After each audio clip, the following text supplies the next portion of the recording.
Hello Church, selamat datang di FCF Cirebon. Tema kita bulan ini adalah Small is Big. Dosa yang tampak kecil ternyata memiliki konsekuensi yang besar. Kehadiran Yesus Kristus diperlukan agar kita bisa terlepas dari konsekuensi tersebut. Tetapi tidak seharusnya juga membuat kita bertindak seenaknya karena anugerah. Syukurilah hidup dalam kasih karunia di mana Tuhan Yesus telah menanggung semua konsekuensi dosa kita.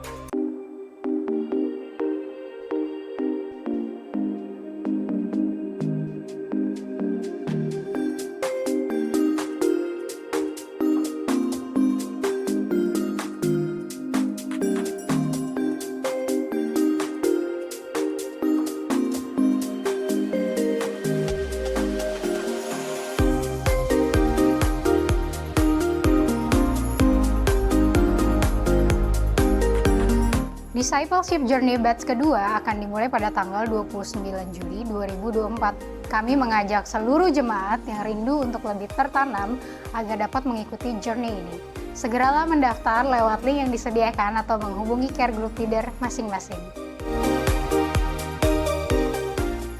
Langkah kecil kita dapat dimulai dengan saling mendoakan, dan kita percaya bahwa doa orang benar besar kuasanya.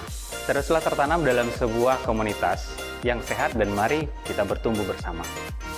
Bagi jemaat yang belum bergabung dalam care group, Anda bisa memulai dengan scan QR code dan menghubungi nomor yang tertera.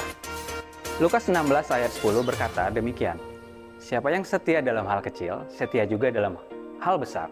Siapa yang tidak benar dalam hal kecil, tidak benar juga dalam hal besar." Demikian EFCF News untuk minggu ini. Mari kita lanjutkan ibadah kita.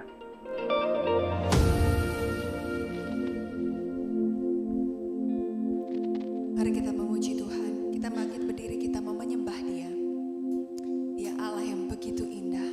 What a beautiful Savior He is. Terima kasih Tuhan untuk setiap pengorbanan-Mu buat kami Tuhan. Dan saat ini Tuhan kami menyembah Engkau. Thank you Lord. Jesus, beautiful Savior, God of all majesty, risen King,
Jesus, I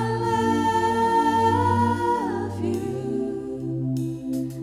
I will sing forever. Jesus, I love you. Oh, Jesus, I love you. Sing it from your heart, say it. I will sing forever. Jesus, I love you. Jesus, I love you. I will sing forever. Jesus, I love you.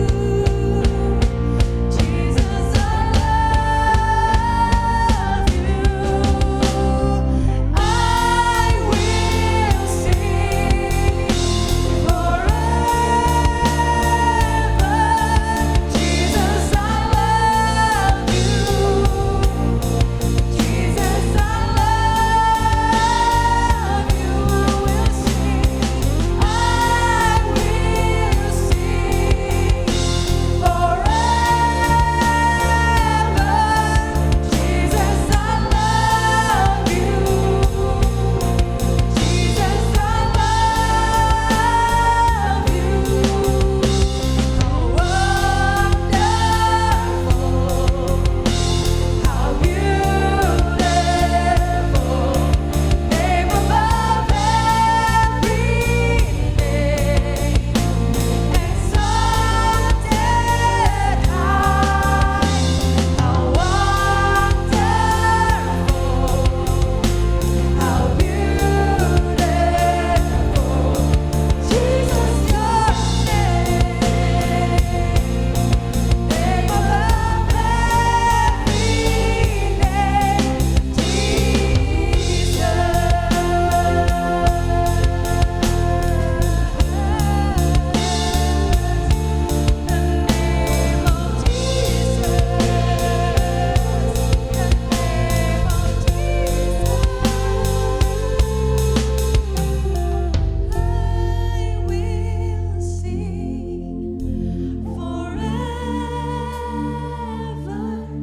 Jesus, I love you. Yes, Lord, we love you, Lord. Jesus, I love you. I will sing forever. Jesus, I love you. Jesus, I love you.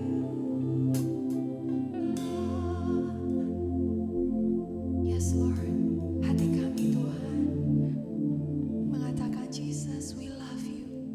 Lord, we love you so much, God. Terima kasih Tuhan karena Engkau sudah mencintai kami dulu Tuhan. Dan kami Tuhan ingin memberikan cinta kami Tuhan kepadamu melalui pujian-pujian ini ya Bapa. Let it be a sweet, sweet sound in your ears, oh Lord Jesus. Let it be a sweet, sweet sound in your ears, oh God Jesus. And I believe, Lord Jesus, that you are here with us, oh God. That you are here with us, oh Lord Jesus. Thank you, Father. Thank you, Jesus. Thank you, Father. Thank you, Jesus. We love you, Lord. Thank you, God. Thank you, God. We worship you. Hanya dekat kepadamu aku rasakan tenang. Hanya dalam hadiratmu ku rasakan damaimu.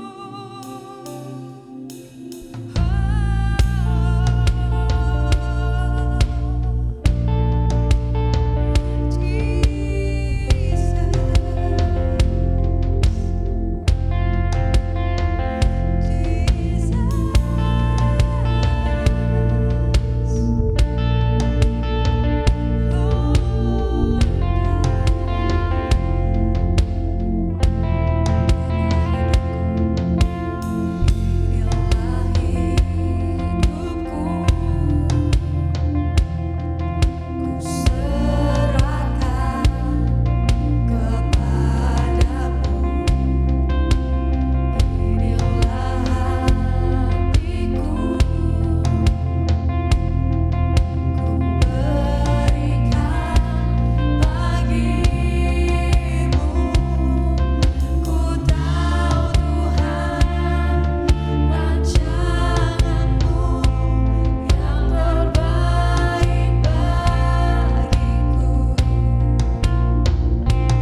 pribadi yang membuat kami utuh hari ini Tuhan. Nah, kita akan masuk dalam perjamuan kudus. Barangkali ada jemaat yang belum menerima roti dan anggur, bisa angkat tangan Anda, nanti Asyir akan melayani. Mari persiapkan hati kita, Dia hadir di tengah-tengah kita siang hari ini. Mari kita mendedikasikan kehidupan kita hari ini, di bulan yang baru, di minggu yang pertama di bulan Juli. Kita datang sama Tuhan, mendedikasikan kembali kehidupan kita di hadapan Dia. Firman Tuhan katakan, sebab apa yang telah kuteruskan kepadamu telah aku terima dari Tuhan, yaitu bahwa Tuhan Yesus pada malam waktu Ia diserahkan mengambil roti, dan sesudah itu Ia mengucap syukur atasnya. Ia memecah-mecahkannya dan berkata, inilah tubuhku yang dipecahkan bagimu. Perbuatlah itu menjadi peringatan akan aku. Tuhan, terima kasih buat karya terbesar dalam hidup kami Tuhan. Terima kasih buat pengorbanan-Mu. Terima kasih buat kasih setiamu untuk hidup kami ya Bapa. Hari ini Tuhan, kami datang dengan segala keberadaan kami Tuhan. Kami datang dengan segala kerendahan hati kami. Mengaku di hadapan-Mu Tuhan, bahwa tanpa Engkau kami enggak sanggup menghidupi kehidupan ini. Tanpa Engkau Tuhan, kami tidak tahu harus melangkah kemana. Tanpa Engkau Tuhan, kami akan menjadi pribadi-pribadi yang diombang-ambingkan oleh segala angin pengajaran di dunia ini ya Bapa. Tapi kami percaya Tuhan, hari ini Tuhan, kami mendedikasikan kembali hidup kami buat Tuhan. Kami percaya bahwa kami milik Tuhan, bahwa kami dikasihi Tuhan, kami dituntun kehidupan kami oleh Engkau sendiri Tuhan. Sehingga sungguh kami mau melangkah bersama-sama dengan Engkau Tuhan hari ini. Terima kasih buat anugerah-Mu Tuhan. Kami terima tubuh-Mu dengan penuh ucapan syukur. Di dalam nama Tuhan Yesus, mari semua jemaat terima tubuh Kristus dengan penuh ucapan syukur.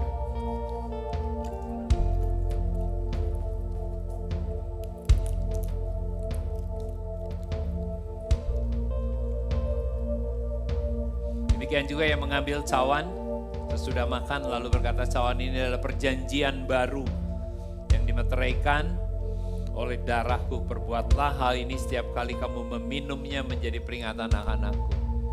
Terima kasih Tuhan buat darah-Mu yang dicurahkan sepanjang Via Dolorosa ya Bapa. Darah-Mu yang menguduskan setiap kami. Darah-Mu yang melayakkan setiap kami. Darah-Mu yang mencucikan setiap pelanggaran kami. Sehingga kami boleh datang dengan penuh keberanian menghadap tahta kasih karunia-Mu Tuhan. Beroleh kasih karunia, beroleh pertolongan tepat pada waktunya Tuhan. Mari Tuhan, Kau yang layakkan setiap kami pagi hari ini. Siapa yang datang dengan penuh beban Tuhan hari ini akan mengalami kelegaan yang dari Tuhan. Yang sakit saat ini Tuhan, kami mau menerima kesembuhan ilahi yang dari Tuhan. Yang berbeban berat mengalami kelegaan, pengharapan yang baru dari Tuhan. Karena kami percaya Tuhan, darah-Mu yang sudah menyucikan kami dan melayakkan setiap kami. Terima kasih Bapa, dalam nama Yesus mari kita minum dengan penuh ucapan syukur darah Kristus. Mari ucapkan syukur kepada Tuhan. Berjalan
kasih Tuhan, urapi hamba-Mu, urapi kami semua. Setiap benih firman yang ditabur jatuh di atas tanah yang baik, menghasilkan buah 30, 60, bahkan 100 kali ganda dalam hidup kami Tuhan. Di dalam nama Tuhan Yesus, mari semua yang percaya sama-sama kita katakan, amin. Beri tos kiri kanan, katakan welcome to Lighthouse.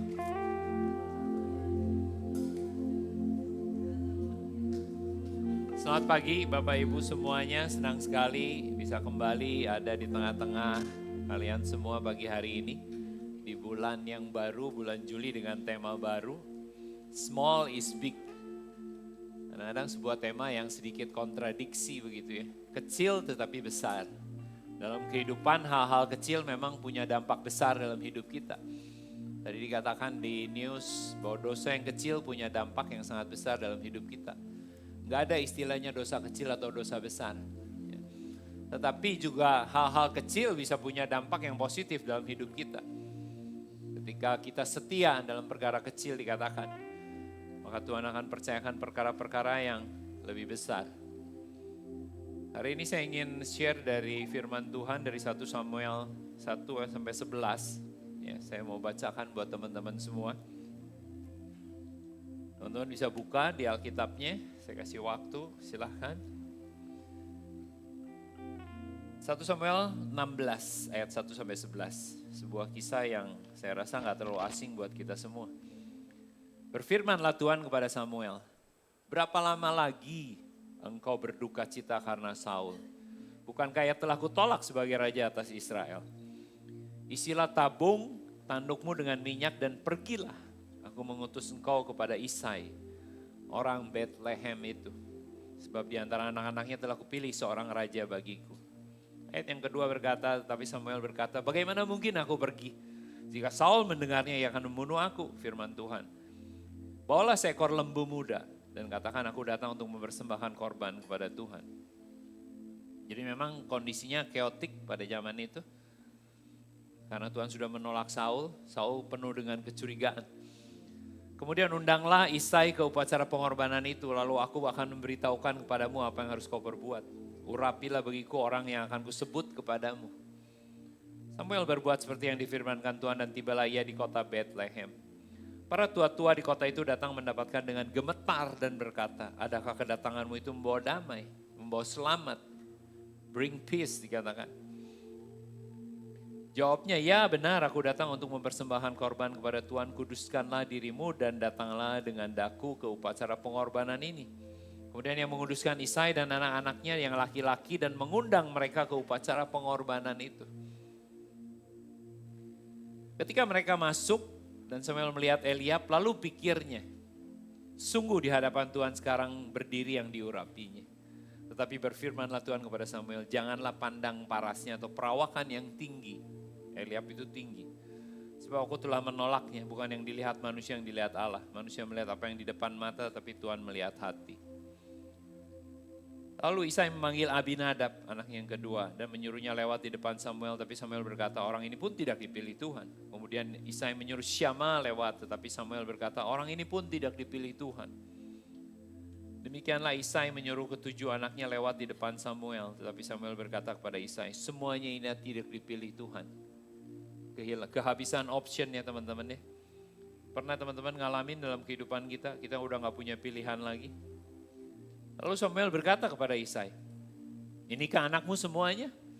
Jawabnya, masih tinggal yang bungsu, tetapi sedang menggembalakan kambing domba. Kata Samuel kepada Isai, suruhlah memanggil dia, sebab kita tidak akan duduk makan sebelum ia datang kemari.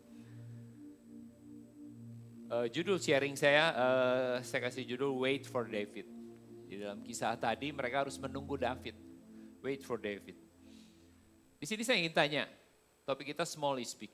Berapa banyak di sini yang dilahirkan dari kota kecil? Ada teman-teman yang di sini yang dari kota kecil? Dari kota mana Pak Kris? Oh Cirebon. Cirebon kalau hari ini mungkin saya cek sekitar 300.000 sekian ya penduduknya ya. Sudah kota sedang lah di Indonesia. Kota kecil di Indonesia itu di bawah 100.000. Tahu kita bahwa ada satu kota kecil di dunia yang sangat kecil. Itu di Kroasia. Bahkan dikatakan itu kota terkecil di dunia namanya Hum. Saya ada bawa gambarnya teman-teman. Anda tahu berapa penduduknya kota ini? Ada yang bisa nebak kira-kira kota ini? Lumayan kotanya ya.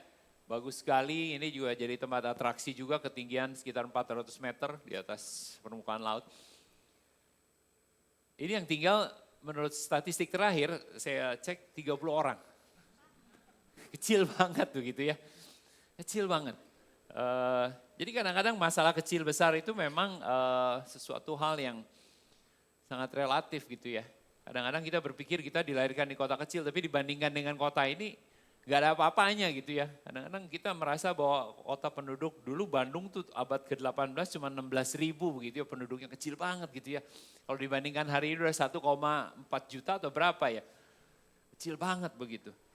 Tetapi ya kita bisa melihat bahwa dari ayat-ayat firman Tuhan yang tadi kita sudah baca itu kita ada beberapa indikasi yang seringkali kita menganggap itu sesuatu yang kecil. Tetapi di mata Tuhan ternyata besar. Tetapi sebaliknya juga, di balik sebaliknya itu kadang-kadang apa yang besar di mata Tuhan, kita pandang kecil. Jadi hati-hati, what you call small has a lot to do with what you have seen before. Jadi kalau kita udah lihat sesuatu sebelumnya, yaitu kadang-kadang kita merasa bahwa sekarang itu jadi kecil. Dulunya mungkin sesuatu yang buat kita tuh besar begitu ya. Tetapi dengan berjalannya waktu gitu ya. Kalau saya ambil perjalanan gereja kami, gereja yang di Bandung, IFGF Bandung. Ya. Dulu kita juga mulai dengan jemaat sekitar 100-200 begitu ya ketika saya pertama gabung 2003. Tapi kalau hari ini dibandingkan dengan hari ini gitu ya. Yang hari ini pun ya masih terus bertambah seperti itu. Kita melihat bahwa kecil besar itu tergantung dari apa yang kita lihat hari-hari ini gitu. Ya. Nah, mungkin kita akan belajar beberapa hal tentang apa yang tadi diajarkan dari firman Tuhan yang apa yang kita anggap kecil kadang-kadang, bukan kadang-kadang bisa Tuhan pakai menjadi sesuatu yang besar dalam hidup kita. Dan kalau kisah tadi, selalu ketika saya baca ayat-ayat firman itu lebih banyak saya perspektifnya dari sisi David, dari sisi Daud. Di mana di saat itulah terjadi sebuah transisi dalam kehidupan Daud. Dari seorang gembala dia menjadi seorang diurapi untuk menjadi raja. Memang prosesnya berlangsung, enggak langsung jadi raja. Tapi kita bisa melihat bahwa di situ terjadi sesuatu seperti sebuah ilustrasi menggambarkan prinsip-prinsip yang kita kenal di Perjanjian Baru. Tadi kita sudah sebutkan, ya di news juga barang siapa setiap perkara kecil, maka Tuhan tuh akan memberikan tanggung jawab yang lebih besar. Nah di sini kita juga bisa belajar melihat bahwa Daud tuh seorang gembala kecil yang melakukan hal yang biasa-biasa, enggak penting-penting amat, insignificant, tetapi ketika dia setia melakukannya, Tuhan percayakan perkara yang besar. Saya percaya dengan prinsip ini. Saya sangat percaya dengan prinsip ini. Ya. Ketika kita investasikan apa yang sudah Tuhan beri dalam kehidupan kita dengan bertanggung jawab dengan baik, baik itu mungkin skill kita, waktu kita, tenaga kita, energi kita. Ya. Tuhan akan melipat gandakan semuanya itu. Kadang-kadang di luar sana ada yang ngomong bahwa pengajaran seperti ini sifatnya seperti prosperity gospel gitu ya. Jadi sesuatu, tetapi sebetulnya bukan. Saya percaya itu adalah sebuah prinsip kehidupan. Kalau kita bertanggung jawab dengan baik menginvestasikan apa yang sudah taruh dalam hidup kita, Tuhan sanggup untuk melipat gandakannya. Tetapi kadang-kadang dengan pola yang seperti itu, kadang-kadang kita bisa mengajarkan seseorang hal seperti ini. Kamu kalau jadi karyawan yang baik. Satu hari Tuhan akan percayakan kamu jadi seorang supervisor. Kalau kamu jadi supervisor, jadilah supervisor yang baik. Maka suatu hari Tuhan akan percayakan, mungkin kamu akan punya sebuah perusahaan sendiri. Dan ketika kamu punya perusahaan sendiri gitu ya, ada kemungkinan kamu berakhir dengan rutin harus minum obat penenang. Karena menjadi seorang bos itu ternyata stressful gitu dan gak ada yang mengatakan sebelumnya hal itu gitu. Kadang-kadang polanya seperti itu. Kadang-kadang ada hal-hal yang ketika kita baca prinsip-prinsip seperti itu, kadang-kadang ada hal-hal kecil yang kita miss. Ya, kita selalu berfokus dengan hal-hal yang besar. Tadi 1 Samuel 16 bicara tentang Daud diurapi. Kemudian 1 Samuel 17 bicara tentang Daud mengalahkan Goliat. Kemudian di 1 Samuel 18-19 bicara tentang proses di mana Saul merasa bahwa posisinya terancam. Dia mencoba menghabisi Daud dan proses Daud menjadi mempertahankan hidupnya terjadilah di situ. Nah, kita mau coba analisa gitu ya. Kadang-kadang ada hal-hal kecil yang kita lewatkan, ada detail-detail kecil yang kita lewatkan dan sebetulnya itu sesuatu yang Tuhan maknai sebagai sesuatu yang besar dalam hidup kita. Nah, di sini kita perhatikan di ayat yang pertama yang tadi kita baca, Samuel tuh diperintahkan Tuhan untuk pergi ke satu tempat yang namanya Bethlehem. Itu hanya bagian kecil sekali dari ayat-ayat yang kita baca. Ya. Dan kita harus ingat bahwa Bethlehem itu pernah disebutkan di Mika 5 ayat 2 tentang Bethlehem. Tetapi engkau hai Bethlehem Efrata, hai yang terkecil di antara kaum-kaum Yehuda. Tetapi daripadamu bangkit bagiku seorang yang akan memerintah Israel. Yang permulaannya sudah sejak purbakala, sejak dahulu kala. Bicara tentang Bethlehem di sini dikatakan terkecil. Tetapi makna sebetulnya dari arti kata terkecil di sini itu berbicara tentang satu tempat yang terpencil. Satu tempat yang kalau kita katakan sih kalau di zaman sekarang itu satu tempat yang udik gitu ya. Di dusun begitu ya. Satu tempat yang jauh, terpencil begitu. Nah dari hal seperti itulah ya kita bisa mendapatkan sebuah prinsip dari hal kecil seperti ini saja. Dari ayat firman Tuhan ini kita bisa belajar satu prinsip yang saya mau katakan God bring things he sees as great from things we call small. Dan ini yang saya mau coba tekankan, saya akan ulang-ulang, saya akan coba masukkan ke dalam pemikiran kita hari ini sepanjang khotbah ini ya teman-teman ya. Bagaimana Tuhan tuh melihat sesuatu yang besar tetapi dia mengerjakannya dari hal-hal yang kita kadang seringkali kita sebagai manusia pandang itu sebagai sesuatu yang remeh, sesuatu yang kecil.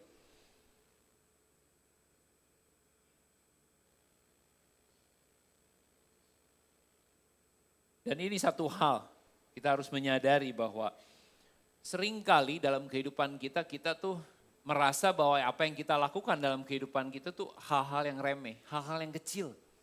Ya, nggak ada artinya. Tapi sebetulnya jangan sampai kita terperdaya oleh si jahat dalam kehidupan kita. Dalam kita melayani, dalam kita bergereja, dalam kita berkeluarga, dalam apapun yang kita lakukan. Kadang-kadang kita merasa kecil hati, aduh kok hidup kok gini-gini terus ya. Kok kelihatannya kita tuh ngerjain hal-hal yang remeh-remeh begitu ya.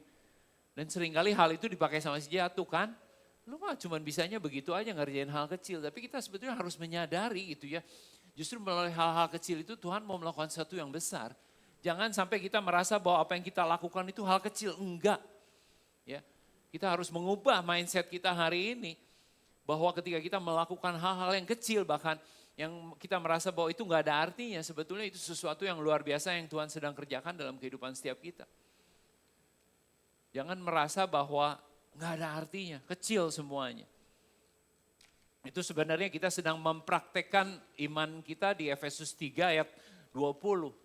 Bagi dialah yang bisa melakukan jauh melebihi dari apa yang kita doakan dan yang kita pikirkan. Efesus 3 ayat 20. Bagaimana kita bisa mengalami hal itu? Dan Tuhan biasanya pakai hal-hal yang kecil dalam kehidupan setiap kita. Dan kalau kita belajar dari 1 Samuel 16 ini, ada beberapa hal yang kita bisa dapatkan gitu ya, konsep tadi, prinsip-prinsip tadi. Bahwa bukan hanya sekedar tempat yang kecil, tetapi juga bicara tentang bukan hanya sekedar Daud yang diurapi menjadi raja, tapi ada satu pribadi juga di situ yang punya sebuah peran yang kelihatannya kecil di zaman itu, tetapi sebetulnya dia sedang melakukan sesuatu hal yang besar, yaitu yang namanya Samuel. Samuel di sini punya peran yang cukup multiple di bangsa ini. Dia adalah seorang nabi, dia juga seorang imam. Ya. Kadang-kadang di dalam peran-peran kita pun sama. Kita juga punya peran-peran yang multiple. Mungkin saya sebagai suami, sebagai papa, sebagai orang tua, sebagai pastor. Ada peran-peran yang multiple gitu dalam kehidupan kita. Mungkin teman-teman juga ada yang hari ini mungkin sebagai anak, sebagai murid masih sekolah. Ya. Atau juga banyak peran-peran, ada sebagai orang tua, mungkin sebagai suami atau sebagai bos gitu di dalam perusahaan. Ada multiple role di dalam kehidupan kita. Dan kadang-kadang dalam kehidupan kita dengan peran-peran yang berbagai peran dalam kehidupan kita kadang-kadang cukup confusing gitu ya, cukup membingungkan ya, di dalam hal tersebut.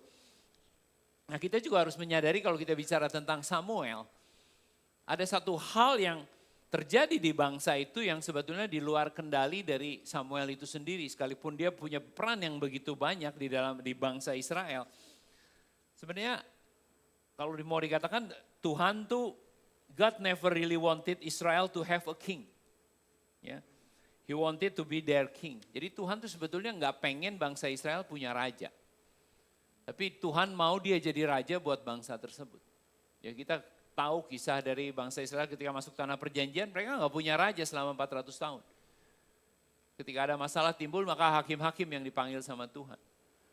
Tetapi mereka tuh memaksakan ingin punya raja seperti negara-negara di sekitar mereka. Bukan tanpa alasan mereka menginginkan raja. Karena mereka juga dalam kondisi under attack, diserang. Ya ada bangsa-bangsa yang kita kenal, bangsa Filistin itu sangat piawai, sangat mahir membuat senjata. Dan mereka mempergunakan itu untuk menaklukkan, untuk menyerang negara-negara tetangganya.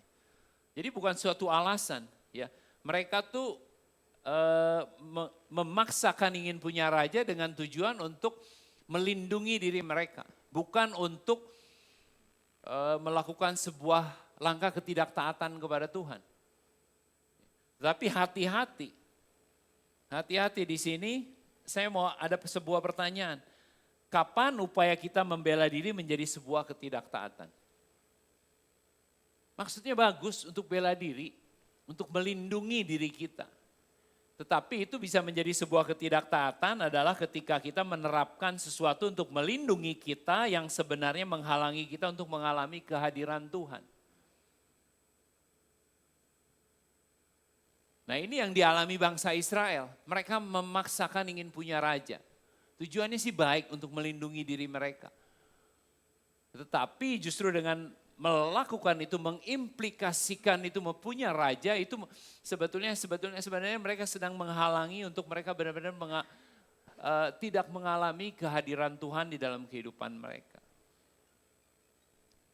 Dan itu sesuatu yang terjadi ketika mereka memilih Saul, mereka tuh kadang-kadang orang tuh kalau udah ngambil sebuah keputusan yang salah pun, ya mereka tuh nggak cepat menyadari begitu mahal dampak yang dialami oleh keputusan salah tersebut. Kenapa? Karena mereka merasa nyaman.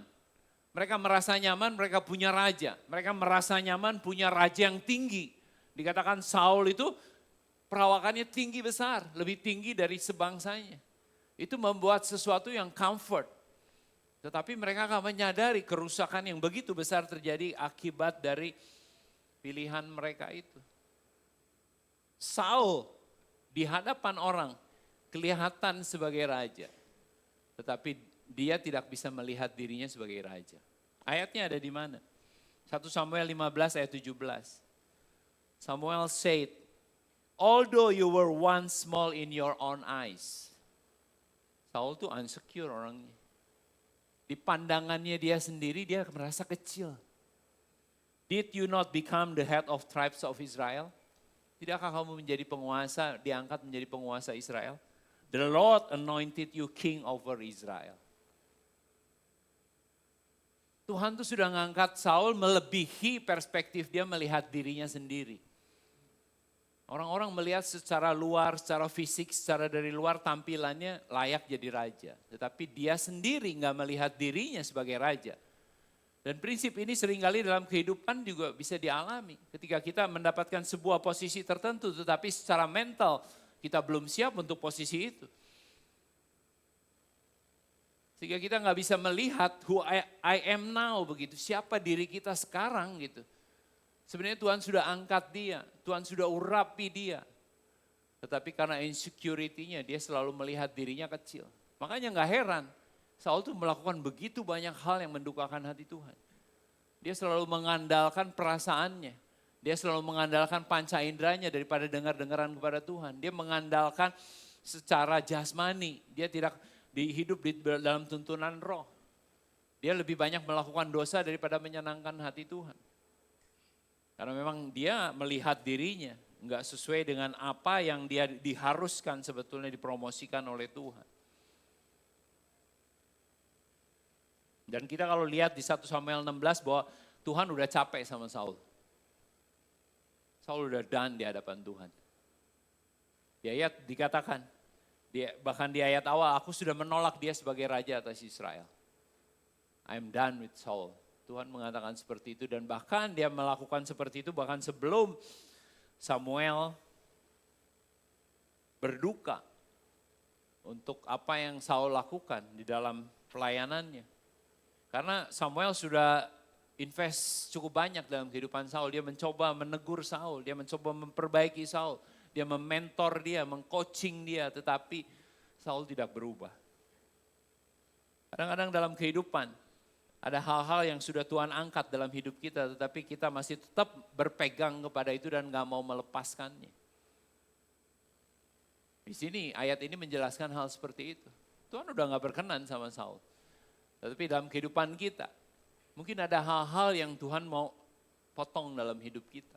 Tetapi kita tetap pegang gak mau lepasin. Sehingga Tuhan berkata sama Samuel, berapa lama lagi engkau berduka karena Saul, bukankah ia telah kutolak sebagai raja atas Israel. Ini sebuah pengakuan langsung dari Tuhan. Akhirnya apa yang Tuhan perintahkan? Di sini Tuhan mengajarkan kepada Samuel hal-hal kecil yang harus dia lakukan dalam hidupnya. Dia perintahkan Samuel untuk pergi ke Bethlehem, tempat di mana Yesus dilahirkan. Kemudian apalagi yang dilakukan? Dia diminta sama Tuhan untuk mengisi tanduknya dengan minyak. Itu hal kecil, hal sederhana yang memang harus dilakukan ketika seorang nabi ingin mengurapi seseorang dan berharap akan terjadi sebuah perubahan atas bangsa tersebut. Dan kita bisa melihat bahwa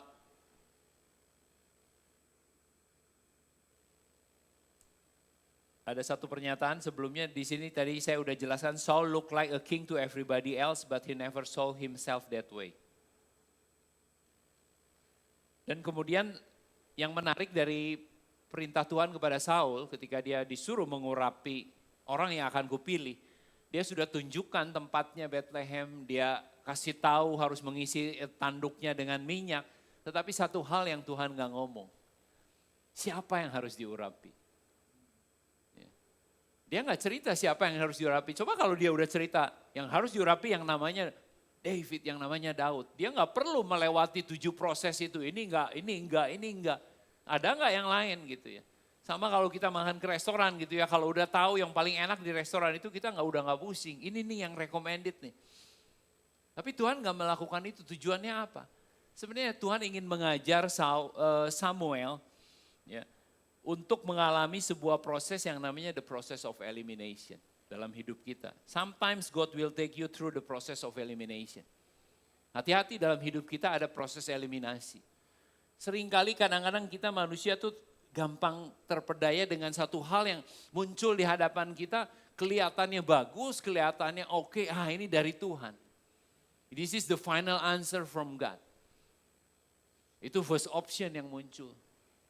Nggak heran kadang-kadang orang melakukan itu dan semuanya menganggap itu final answer, ya udah kita ambil aja. Banyak orang frustasi karena ternyata hasilnya nggak sesuai dengan apa yang dia perkirakan, dia harapkan. Ada proses eliminasi terjadi, Tuhan izinkan itu kadang-kadang dalam hidup kita. Makanya kenapa saya kasih judul Wait for David. Dalam hidup kita kadang-kadang kita harus nunggu kehadiran David, kehadiran Daud yang unseen, yang gak kelihatan, yang kecil, yang gak menarik begitu ya. Tetapi Tuhan mau kerjakan justru melalui hal kecil tersebut. Proses itu ya Tuhan bisa berkomunikasi dengan kita. Ya kita harus belajar sama Tuhan, tanya, Tuhan ini bukan. Enggak, bukan yang ini. Yang ini gimana Tuhan? Oh bukan. Ya, seperti itu proses eliminasi terjadi dalam kehidupan setiap kita. Apa jadinya kalau seandainya Samuel tuh dia begitu lihat Eliab dia mengatakan di sini berdiri orang yang diurapi Tuhan. Samuel mengatakan seperti itu. Kalau dia selesai di Eliab dia pulang di pilihan pertamanya maka Saul akan tetap jadi raja dan bangsa Israel akan musnah. Jadi apa yang dilakukan oleh Samuel ternyata bukan sesuatu yang kecil. Kelihatannya buat kita mungkin ketika kita dengar kisah ini, oh ini sebuah proses, sebuah seremoni pengurapan, sebuah acara pengurapan untuk seorang calon raja. Enggak teman-teman. Justru disinilah Tuhan ingin menyelamatkan bangsa Israel. Dia akan menentukan siapa raja yang dia pilih sendiri yang akan membawa Israel masuk ke zaman keemasannya. Dan kadang-kadang orang tuh nggak ngerti dengan beban seseorang. Samuel tuh sebetulnya menanggung beban yang begitu besar atas bangsa Israel ini. Kadang-kadang orang melihat dia mungkin ya, ini nabi tuh ngapain sih? Cuman kerjaannya begitu ya. Tapi nggak tahu bahwa dia sebetulnya punya satu beban yang luar biasa untuk bangsa Israel. Demikian juga dalam kehidupan kita. Kadang-kadang orang nggak lihat apa beban yang ada di pundak kita. Ketika kita melakukan sesuatu di pandangan orang itu hal yang kecil. Dan ada dua tendensi dari manusia. Dua-duanya juga sama berbahayanya. Yang pertama adalah mendramatisir. Suami istri jangan saling lihat-lihatan begitu ya. Ini bukan seminar pernikahan. Yang kedua yang gak kalah dari berbahayanya daripada mendramatisir adalah merendahkan, meremehkan, mengecilkan.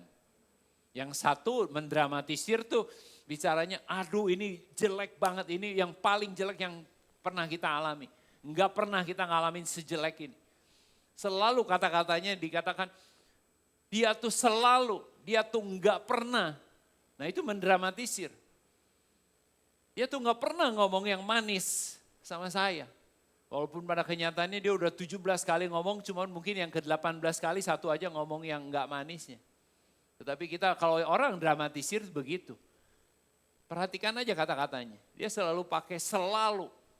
Enggak pernah, dia tuh enggak pernah memperhatikan saya. Dia tuh selalu terlambat.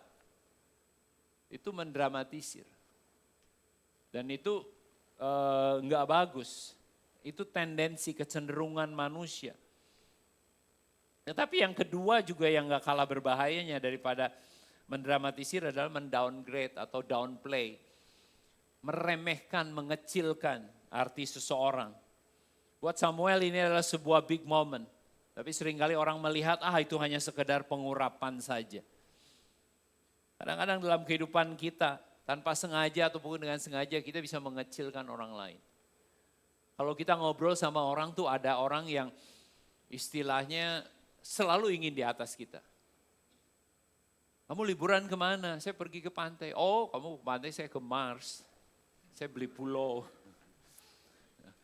Kamu dapat penghargaan apa? Oh saya dapat ini anak saya juara. Oh anak saya udah internasional begitu ya. Selalu ingin di atas kita. Tetapi juga hati-hati, kadang-kadang kita juga bisa mengecilkan, meremehkan orang lain. Hari ini saya ngomong sama care group, beberapa ketemu orang-orang care group, hati-hati. Ketika kamu caring list seseorang, jangan pernah meremehkan rasa sakit yang dialami orang tersebut. Kadang-kadang kita berpikir orang ini kok gak move on sih?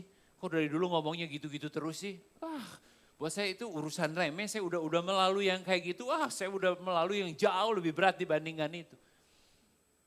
Kita gak pernah tahu apa latar belakang kenapa dia terus berkutat di sana. Dan jangan kita pernah meremehkan hal itu. Seringkali kita cenderung seperti itu. Aduh orang ini kok nyebelin banget sih. Ya, ngomongnya itu terus gitu ya. Gak ada apa-apanya dibandingkan saya seperti itu. Apa yang dia alami itu gak ada apa-apanya gitu. Itu meremehkan, mengecilkan. Sama berbahayanya dengan mendramatisir. Dan ini kita harus mengerti bahwa We have this tendency to make big what God calls small and to make small what God calls big. Kita tuh punya tendensi seperti itu. Apa yang Tuhan sesuatu yang Tuhan sebut sesuatu hal kecil tetapi kita besar-besarin. Tetapi hal yang Tuhan besar maknanya tetapi kita kecilin. Ya. Itu terjadi. Ya, kadang-kadang ada orang untuk hal-hal yang simple aja begitu ya, ke gereja, kalau pendetanya nggak pakai jas, nggak itu, mereka kadang-kadang terprovokasi untuk ini nggak rohani, nggak mau denger. Hanya masalah di penampilan, mungkin dia pakai jeans bolong-bolong tapi saya enggak ya. Gara-gara itu aja bisa orang, kok pendeta pakai jeans bolong-bolong sih? Ya, hal kecil sebetulnya di mata Tuhan, tetapi bisa kita besar-besarin. Tetapi ada hal-hal besar yang Tuhan maknai tapi kita anggap kecil. Kita mendengarkan, kita menyembah Tuhan itu bukan hal kecil di tempat ini. Tetapi itu sesuatu yang besar di hadapan Tuhan. Ketika Anda mau duduk diam, 30 menit, 40 menit untuk mendengarkan firman Tuhan itu bukan hal kecil di hadapan Tuhan. Itu besar maknanya. Jangan pernah memandang remeh gitu ya. Momen yang kita sekarang lakukan hari ini. Kita menyembah Tuhan, we worship Him. Itu sesuatu yang besar buat dia. Anda perhatikan sesuatu yang Anda terus pikirkan begitu ya, dia otomatis akan membesar. Dan kitanya akan jadi mengecil. Ya. Kenapa problem dengan Saul? Saul itu seperti itu, ketika Daud ingin melawan Goliat, dia mengatakan kepada Daud, "Gak bisa kamu melawan dia, kamu terlalu kecil." Dia mengatakan seperti itu kepada Daud. Sebenarnya saya mau tanya, yang dia katakan, Saul katakan itu sebenarnya Saul berkata tentang Daud atau Saul berkata tentang dirinya? Sama Eliab juga kakaknya, dia masih kepahitan sama Daud. Dia gak diurapi. Dia mengatakan, kamu anak kecil tahu apa, kamu gak bisa melawan raksasa seperti itu. Daud bisa mengalahkan Goliat karena dia punya refresh, dia freshly eyes. Kita tuh harus selalu merefresh cara pandang kita. Orang itu udah 40 hari diintimidasi terus sama Goliat. Makin lama makin gede Goliatnya, makin lama makin kecil kitanya. Masalah juga sama, ketika kita terus fokus dengan masalahnya itu semakin lama semakin gede dan Tuhannya semakin lama semakin kecil. Yang Anda harus lakukan adalah menyembah Tuhan, besarkan Tuhannya. Jangan memandang remeh. Bulan lalu kita bicara tentang shout of praise. Ada begitu banyak firman mengatakan justru di saat kita terendah, justru di saat kita paling terpuruk kita harus memuji Tuhan. Meninggikan Dia. Ada lagu judulnya, Louder and louder in the middle of your storm dikatakan. Raise a hallelujah judulnya. Naikkan haleluya. Semakin keras ketika engkau di tengah badai. Justru ketika di tengah badai. Engkau naikkan pujian, penyembahan kepada Tuhan. Semakin keras. You need to stop putting yourself down. Ya. Seringkali kita meremehkan orang lain tetapi juga seringkali seperti ini loh. Kita tuh ingin main aman dalam hidup kita. Kita punya ide, punya konsep dan kita berpikir, waduh ini konsep luar biasa, bagus banget. Tetapi kita takut. Kalau kita ngomong jangan-jangan diketawain. Kalau kita ngomong, lalu ide kayak gitu mah udah banyak gitu. Kita takut hal itu terjadi, makanya kita, enggak lah ini mah biasa-biasa aja, ide biasa. Jadi ketika orang ngomong sesuatu yang ini juga kita main aman. Ya. Kita ngedowngrade diri kita. Tetapi yang jadi masalah terbesar kalau kita sebagai orang percaya terus-terusan mendowngrade diri kita. There is Jesus in you and me. Ada Tuhan yang mengerjakan hal-hal besar dalam hidup kita. Masalahnya kita sering yang mendowngrade, kita yang mengecilkan. Stop putting down yourself. Berhenti. Ya. Tuhan tuh nggak jadi lebih besar ketika kita terus mengecilkan diri kita. Konsepnya nggak seperti itu teman-teman. Ada firman mengatakan biarlah engkau yang semakin bertambah-tambah, saya semakin berkurang. Bukan berarti kita merendahkan. Aduh Tuhan saya mah nggak layak, saya mah berdosa. Tuhan saya mah nggak bisa lakukan apa-apa. Kita mencoba mendowngrade kita supaya Tuhan tampak lebih besar. Enggak, Tuhan enggak seperti Saul. Tuhan enggak seperti teman kita waktu SMP atau lagi kuliah. Dia ingin kelihatan besar ketika dia mau neken kita. Pernah ngalamin punya teman seperti itu? Dia enggak secure dengan dirinya. Dia ingin kelihatan hebat tetapi dia menekan. Tuhan enggak seperti Saul. Dia enggak melihat seperti kita melihat. Dia enggak berhitung seperti kita berhitung. Dia enggak mengukur seperti kita mengukur. Dia enggak insecure. Dia enggak jadi tambah lebih besar. Ketika kita mengecil-ngecilkan diri kita. Enggak, dia tetap besar, dia tetap ajaib, dia tetap agung. Dalam kehidupan kita, stop putting down yourself. Jangan. Kalau kau punya ide, konsep berani nyatakan di hadapan Tuhan. God doesn't need you to be smaller for him to be big. Enggak perlu. Enggak perlu kamu mengecilkan dirimu terus. Mengatakan aku enggak layak Tuhan, aku orang berdosa. Betul, memang itu faktanya, kita terbatas. Tetapi di balik semua itu ada Tuhan yang mengerjakan di dalam kehidupan kita.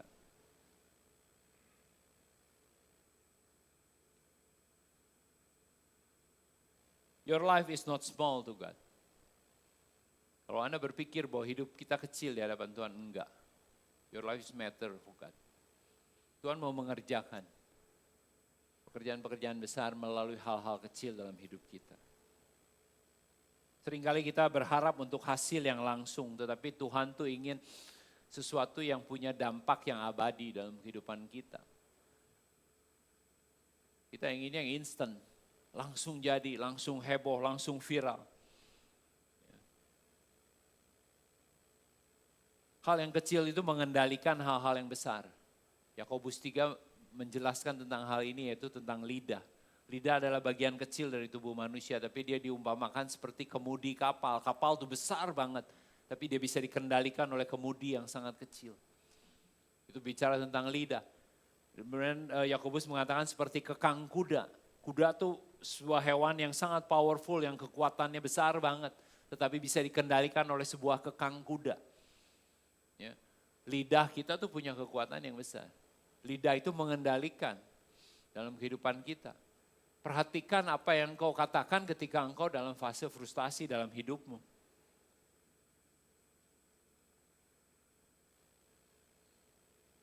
Hati-hati, kadang-kadang ada orang yang nggak bisa lupa dengan perkataan kita, udah 10 tahun hidup dia masih ingat perkataan kita. Karena kita mungkin mengucapkan sesuatu hal yang menyakitkan buat dia. Nancep begitu ya. 10 tahun kitanya udah lupa apa, dia masih ingat loh. Tanggal sekian, jam sekian, lu ngomong ini sama gua. Hati-hati. Lidah itu kecil tapi puasanya besar dalam hidup setiap kita. Dan kita bisa melihat, ya teman-teman, ada satu hal di firman Tuhan yang kita harusnya bersorak-sorai untuk hal ini. Yohanes 6 ayat 9. Di sini Tuhan ngomong sama murid-muridnya. Dia sebetulnya ngetes murid-muridnya.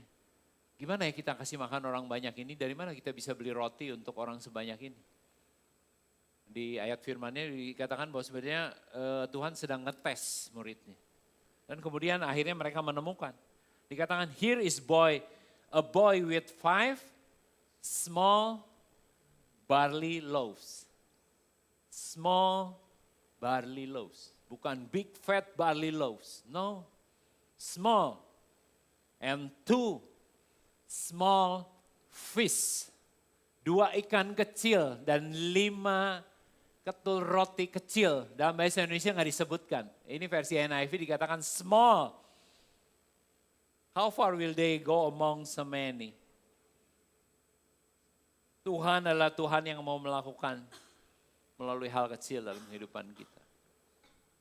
Teman-teman, ya, kadang-kadang kita punya kerinduan, punya desire untuk melakukan hal besar buat Tuhan. Gak salah. Tapi kalau saya boleh saran pagi hari ini, berhentilah, kita mau impress Tuhan dengan apa yang kita bisa, dengan apa yang kita sudah lakukan. Kita kasih resume kita sama Tuhan supaya Tuhan impress sama kita. No, Tuhan tuh gak pernah insecure. berhenti untuk kerinduan untuk melakukan hal-hal besar buat Tuhan. Itu bagiannya Tuhan. Tapi yang Tuhan minta hari ini, roti kecil, ikan kecil, oke, kita bermitra sekarang. Iman sebiji sesawi kecil, kekuatanmu kecil, oke, kita bermitra sekarang. Yuk kita jalan bareng. Itu yang Tuhan mau. Tuhan yang mau melakukan pekerjaan besar melalui hal-hal kecil yang Dia taruh dalam hidup kita. Itu yang Tuhan mau lakukan dalam hidup kita. 1 Samuel 16 ayat 11 dalam versi NIV dikatakan, So he asked Jesse, Are these all the sons you have? There is still the youngest. Jesse answered. Kata youngest di situ diterjemahkan di bahasa Indonesia yang termuda. Kalau kita lihat bahasa aslinya teman-teman, kalau nggak penasaran cek aja. Itu yang digunakan di bahasa Ibrani adalah smallest, yang paling kecil. Tuhan pilih yang paling kecil. He is the God of the small. Kita punya Tuhan yang besar, amin. Setuju. Benar Tuhan kita besar. Tetapi ingat, Dia mau mengerjakan hal-hal besar dalam hidup kita melalui hal-hal kecil yang Dia taruh dalam hidup kita. Amin.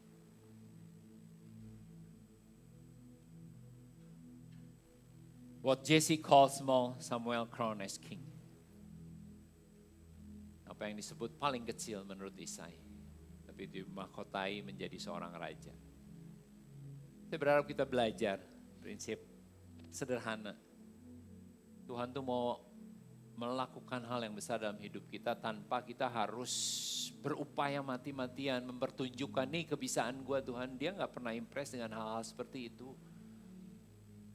Tapi ketika engkau jaga integritasmu, ketika engkau setia, ketika engkau jaga perkataanmu sama ngomong sama orang lain, hal-hal kecil itu besar di pandangan Tuhan. Dan Dia bisa melipat gandakannya. Yang Dia lihat hal-hal kecil yang kita kerjakan dalam hidup kita. Small is big. Kenapa saya katakan wait for David? Tunggu buat David. Kadang-kadang kita tergoda untuk menggantikan Saul dalam kehidupan kita dengan seperti yang tadi saya ajarkan. Satu hal yang Tuhan munculkan mungkin dalam hidup kita, kelihatannya bagus, kelihatannya oke, kelihatannya menjanjikan. Oke, ini dari Tuhan. Tapi mungkin kita harus tanya sama Tuhan. Wait for David. This is Lord. Yang ini bukan Tuhan. Mungkin Tuhan katakan bukan. This is no. Wait for David. Wait for David. Wait for the unseen.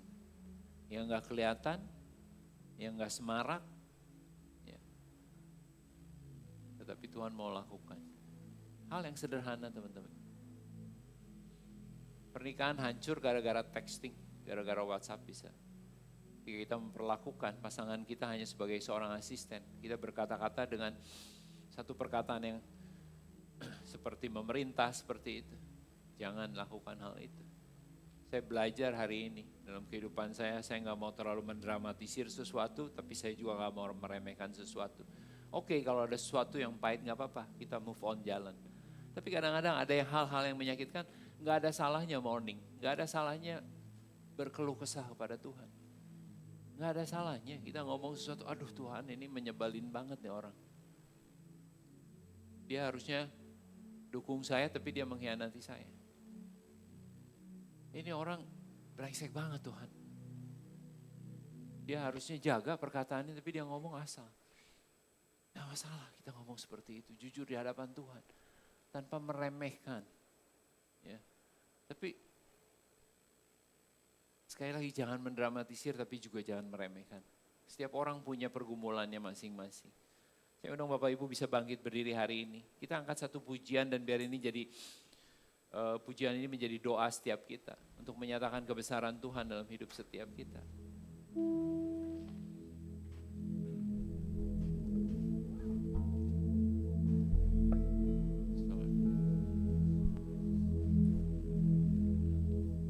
Yes, Jesus. Hidup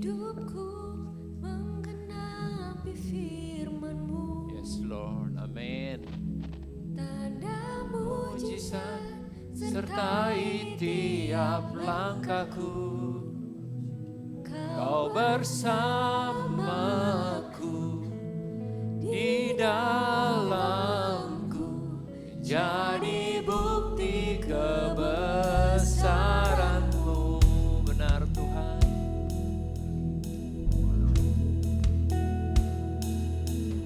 Tuhan, Kau sempurna, amin, dalam rencana-Mu dan karya-Mu. Ku serahkan hidupku, murnikan dengan Roh-Mu.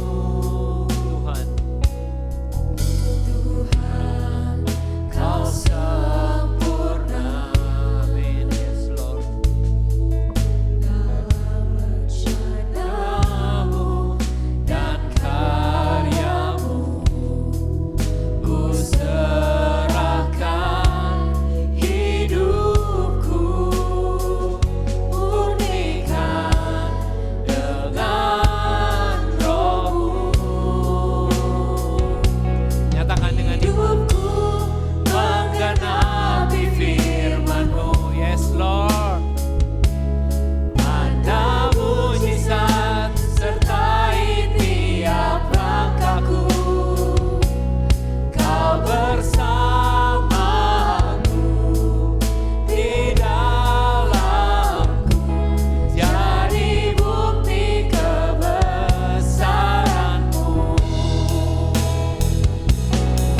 Hidupku menggenapi firman-Mu, yes Lord, amin, amin. Tanda mujizat sertai tiap langkahku. Kau bersamaku di dalamku, jadi bukti kebesaran-Mu. Kau bersamaku, Kau bersamaku, yes Lord, di dalamku, jadi bukti kebesaran-Mu. Kau bersamaku, yes Lord, di dalamku, jadi bukti kebesaran-Mu. Bapak, pagi hari ini kami datang di hadapan-Mu Tuhan. Ajar setiap kami Tuhan untuk mengerti hal-hal besar apa yang ada di benak-Mu Tuhan. Yang sering kali mungkin kami pandang kecil dalam hidup kami ya Tuhan. Tetapi ada hal-hal kecil di hadapan-Mu Tuhan, tapi kami anggap itu sesuatu yang besar dalam hidup kami. Ajar kami Tuhan untuk bisa melihat. Untuk kami mau semakin dibentuk di dalam Tuhan. Untuk mengerti bahwa Tuhan, untuk kami mencari terlebih dahulu kerajaan-Mu dan kebenarannya. Sehingga hal-hal kecil itu ditambahkan dalam hidup kami Tuhan. Dan bahkan melalui hal-hal kecil itulah Tuhan, Kau akan melakukan, Kau akan menyatakan kuasa-Mu Tuhan dalam hidup kami. Ajar kami untuk tidak pernah meremehkan Tuhan, mengecilkan kehidupan seseorang. Karena kehidupan semua orang percaya berharga di mata Tuhan. Semua kehidupan itu bernilai di mata Tuhan. Jangan kami meremehkan siapapun tanpa kami perlu membesar-besarkan. Kami percaya kami punya Allah yang besar. Kami percaya Engkau sempurna. Engkau ada di dalam hidup kami. Kerinduan kami adalah firman-Mu digenapi dalam hidup kami Tuhan. Untuk menyatakan kebesaran Tuhan dalam hidup kami. Untuk menyatakan kedahsyatan Tuhan dalam hidup kami. Mari Tuhan, di bulan ini Tuhan, perlengkapi terus setiap kami. Agar kami terus setia melakukan hal-hal yang dipandang remeh, dipandang kecil oleh dunia. Ketika kami setia datang kepada Tuhan. Ketika kami setia membaca firman-Mu. Ketika kami setia menyembah-Mu, ketika kami setia melayani sesama kami, ketika kami terus menjaga integritas kami, ketika kami terus memperhatikan orang-orang yang butuh pertolongan kami Tuhan. Hal yang gak kelihatan, hal yang kecil buat dunia, tetapi besar di mata Tuhan. Dan Kau akan melakukan perkara dahsyat dalam kehidupan jemaat-Mu di tempat ini Tuhan. Kami tidak pernah mengecilkan arti ibadah di tempat ini, seberapapun yang hadir Tuhan. Itu adalah sesuatu yang luar biasa. Itu adalah sesuatu yang awesome buat setiap kami Tuhan. Karena kami boleh menikmati hadirat-Mu di tempat ini. Kami boleh menikmati kehadiran-Mu di tempat ini. Kami menikmati kasih-Mu di tempat ini Tuhan. Dan itu sesuatu yang luar biasa. This is not a small thing. Ini adalah sesuatu yang besar. Sesuatu yang ajaib. Tengah Tuhan kerjakan di tempat ini. Terima kasih Tuhan, berkati seluruh jemaat-Mu di tempat ini. Mereka akan terus bertumbuh dalam pengenalan akan Tuhan. Mereka akan terus naik, tidak turun menjadi kepala dan bukan ekor. Di dalam nama Tuhan Yesus, semua yang percaya sama-sama katakan, amin. Mari kita mempersiapkan persembahan kita kepada Tuhan dengan hati yang penuh sukacita. Kita dapat memberikan persembahan kita lewat amplop persembahan yang tersedia atau dengan transfer menggunakan kode KRIS. Keindahan sebuah bangunan selalu melewati sebuah proses pembangunan. Bangunan yang indah selalu disusun oleh bagian-bagian kecil yang sesudahnya sering sekali tidak terlihat. Salah satunya adalah batu bata. Setiap bata yang dibangun memiliki nilai sejarah penting yang seringkali ditutup dengan keindahan bangunannya. Seharusnya kita mengambil bagian dari sejarah penting dan bukan hanya menikmati keindahannya. Biarkan setiap bata yang tersusun itu tertulis nama kita di situ. Sehingga kita ikut terlibat dalam meninggalkan warisan bagi generasi berikutnya. Warisan yang kekal itu selalu ditentukan dari apa yang kita berikan, bukan dari apa yang kita miliki. Dalam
Oke. Saya percaya kita semua diberkati, amin. Dan hari ini kita juga belajar untuk bisa melihat dari pandangannya Tuhan, bukan dari pandangannya kita. Dan ini mungkin menjadi sebuah perspektif yang baru buat kita semua. Dan mungkin teman-teman juga di sini melihat bahwa kita juga sedang merenovasi. Yuk sama-sama kita berdoa. Karena saya percaya kuasa doa itu lebih besar daripada semuanya.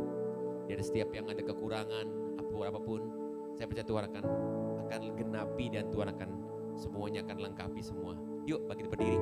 Kita berdoa buat pembangunan daripada tim kepengurusan yang sedang dihadapi. Biar kiranya Tuhan akan berlengkapi, Tuhan akan selesaikan semua secara bersama.